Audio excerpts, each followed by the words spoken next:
¿Qué tal amigos? ¿Cómo están? Los saludo como es ya costumbre una vez más desde este su espacio de opinión y periodismo ciudadano desde la clandestinidad, el canal como ya están ustedes acostumbrados, dedicado a generar la conciencia de la opinión ciudadana a partir del análisis de lo que sucede en el contexto político, social, económico y de seguridad nacional que trascienden en el país. Y pues bueno, ¿qué les digo? Seguimos transmitiendo desde la clandestinidad en esta edición de cuarentena, la segunda o tercera ya, y pues el tema de hoy, bastante interesante. En México la vida no vale nada, es el tema de esta opinión ciudadana el día de hoy y les comienzo a explicar por qué.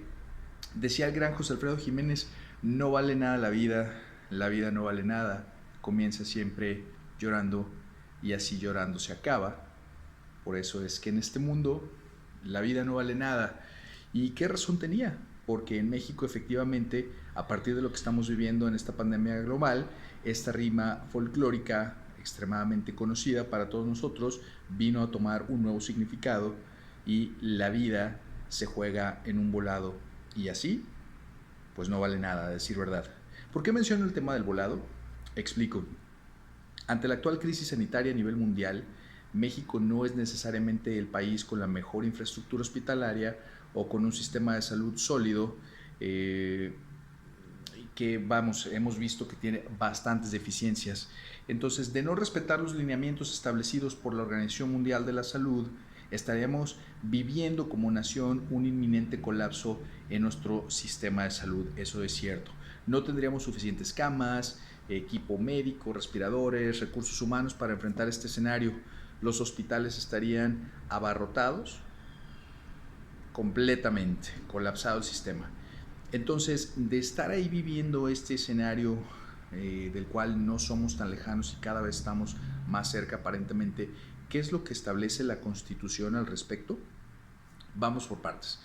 En México existe el Consejo de Salubridad General, importantísimo. Estoy seguro que pocos sabían que existe, qué es, cómo se conforma. Bueno, lo conforma y funciona de la siguiente manera. Este consejo es un organismo colegiado del Estado mexicano establecido en la Constitución, es constitucional, esto es cierto, establecido en la Constitución que depende del titular del Ejecutivo Federal, en este caso el presidente de la República, y a su vez del secretario de Salud, que para todos fines prácticos en la actualidad aquí y ahora es el subsecretario López-Gatell, toda una celebridad en redes sociales.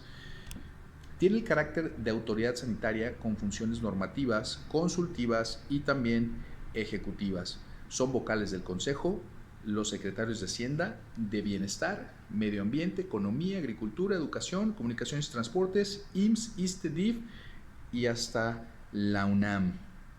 Importantísimo. Por si fuera poco, tiene 22 vocales auxiliares y 7 más en carácter de invitados. Este organismo tiene una guía de bioética de asignación de recursos de medicina crítica. ¿A qué les suena esto? Va de nuevo, analicen. Guía de bioética de asignación de recursos de medicina crítica. Misma que a partir de la epidemia del coronavirus se ha ajustado para que sean las estructuras que en un momento dado indiquen y establezcan quiénes deciden quién vive y quién no. Esta guía establece que ante la escasez de insumos que pueden beneficiar a pacientes, en un momento hasta perjudicar a algunos otros, se cuestiona cómo es que estos pacientes y estos recursos para estos pacientes deben de asignarse cuando 2 o más enfermos lo necesiten. Y establece el orden de llegada como primer factor determinante o de criterio de desempate, y en este caso quien llega primero lleva mano, esto es a los hospitales. También establece el principio de necesidad médica, o sea que el que esté más sano pues obviamente tendría que dejar el lugar a alguien que no esté tan sano.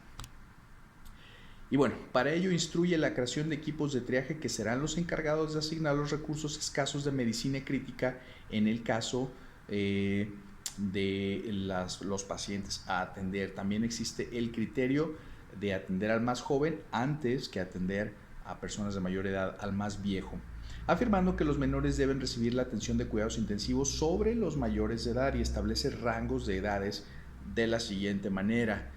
de recién nacidos 0 a 12, a 12 años, de 12 años a 40, de 41 a 60, de 61 a 75 y más de 75.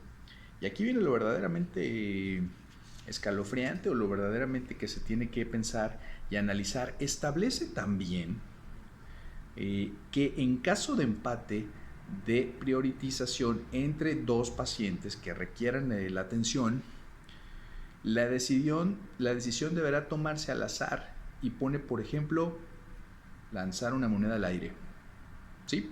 Tal cual. La vida se juega en un volado en la actualidad y pues como sacado de una película de terror o de un mal sueño, de una pesadilla, y de esta manera en México y a partir de un marco jurídico vigente con este consejo establecido en la mismísima Constitución Política Mexicana, con una moneda al aire, alguien decidirá, como si fuera Dios, quién vive y quién muere. Ese es el escenario que estamos viviendo en la actualidad con esta pandemia y ese es el contexto legal, digamos, de quién seguiría con vida y quién no. Hemos estado viendo que en Italia, a partir de ya una fase un poquito más avanzada, ha habido reportajes donde establecen que los médicos van, visitan, hacen sus rondas y establecen a quién ya hay que removerle respirador para dárselo a alguien que sí tiene posibilidades de salvarse. Esto es pues, prácticamente desahuciar a la gente y pues de alguna manera hasta hacer un tipo de eutanasia. Bueno, pues nosotros tenemos, este es el escenario legal que se plantea a partir de la Constitución Política Mexicana y pues bueno, de ese tamaño las cosas. A decir verdad, de ahí nace la rabia de un segmento menor de la población, en el cual me incluyo, que al estar un poco más informado de situaciones como esta, manifestamos enojo, repudio y abierta rabia ante un sector, de la población desinformado y, por qué no decirlo, hasta indiferente. Se ha visto que sigue a estas alturas de la pandemia andando por la vida y las calles como si nada, abarrotando mercados, intentando salir de vacaciones a las playas. Esta gente que todos conocemos, que todos sabemos quiénes son de repente y han sacado el cobre en las últimas instancias. La verdad es que andan por la vida como si nada de esto pasara. No cabe duda que para algunos la ignorancia es una bendición, pero para otros el conocimiento representa verdaderamente una maldición. Y no es una cuestión o una situación de elitismo como tal, pero es muy marcado quienes no acatan las medidas de seguridad, de sanidad establecidas y quienes lo hacemos a partir de entender mejor la magnitud del tema y las consecuencias también del mismo. Porque carajo, entendamos, ¿por qué les cuesta tanto trabajo quedarse en casa? Si entendemos que el proceso de selección natural de las especies establece que el más fuerte sobrevive, entendamos en un contexto actual, menos primitivo, que aquí y ahora el más informado o el menos indiferente tiene mejores posibilidades de sobrevivir. Pero mientras eso pasa, seguimos viendo a este amplio sector de la población representando una completa amenaza para aquellos que sí acatamos medidas de prevención y contingencia. Me pregunto acaso si el gobierno se diera a la tarea de informar mejor esta situación, este escenario apocalíptico de lo que acabo de establecer, de cómo la vida se juega en un volado prácticamente en un momento dado, la vida de tus seres queridos, de tu esposa, de tus hijos, tu vida misma. Me pregunto si de verdad el gobierno se diera a la tarea de hacer una campaña de concientización y de información. Esta gente, al entender que su vida, por los descuidos y la indiferencia, y que, insisto, su vida misma y la de sus seres queridos depende de un volado, demuestre el mínimo instinto de conservación y acate las medidas establecidas. Caray, no entiendo la verdad, habría que verlo.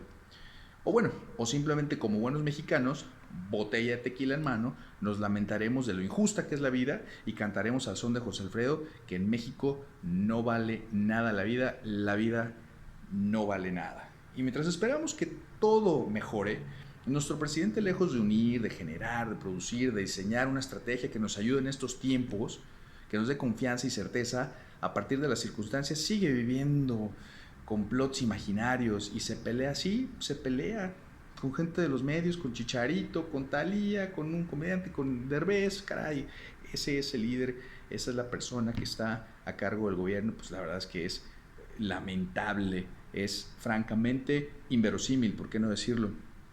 Vivimos en el país de nunca jamás y con esta, señores, la verdad es que me retiro para no generar más animosidad, pero es cierto que lo digo con un grado muy alto de frustración. Eh, esta nota salió el día de hoy y lejos de apoyar al personal que en este momento es la primera línea de defensa contra una pandemia global, el gobierno de la Ciudad de México, de Claudia Sheinbaum, envía una circular al personal de servicios sanitarios y a sus trabajadores en general, ¿sí? Y pues, ¿qué creen? Sorpresa, no para felicitarlos, no, ni para agradecerles su compromiso y el riesgo que asumen, no, sino para pedirles que donen parte de su salario para atender la emergencia sanitaria del COVID-19. ¿Y qué tal si ella deja de percibir un sueldo y los demás y donan ese dinero? ¿Por qué tiene que ser la línea que está arriesgando, la gente que está arriesgando sus vidas en la primera línea de defensa? Es de verdad estúpido, inverosímil, es de verdad frustrante. En vez de que les agradezcan el compromiso, la verdad, debo decirlo, no cabe duda que hay que ser muy hijo de puta, hay que ser muy cara dura, muy malnacido para hacer este tipo de cosas. La verdad, aquí y ahora, esa es la realidad, ese es el escenario. Los dejo el día de hoy con esta opinión, espero la compartan, si coinciden, dejen sus comentarios, suscríbanse al canal, compartan en las redes sociales, háganle llegar esta cultura de opinión ciudadana a más personas para que de esa manera podamos cuestionar a nuestras autoridades y obtengamos mejores resultados, carajo. Los dejo hasta la próxima semana, esperando la próxima semana tener noticias un poco más agradables y analizando la actualidad de México. Un saludo desde la clandestinidad, quédense en casa, atiendan las medidas de sanidad, sana distancia, hasta pronto.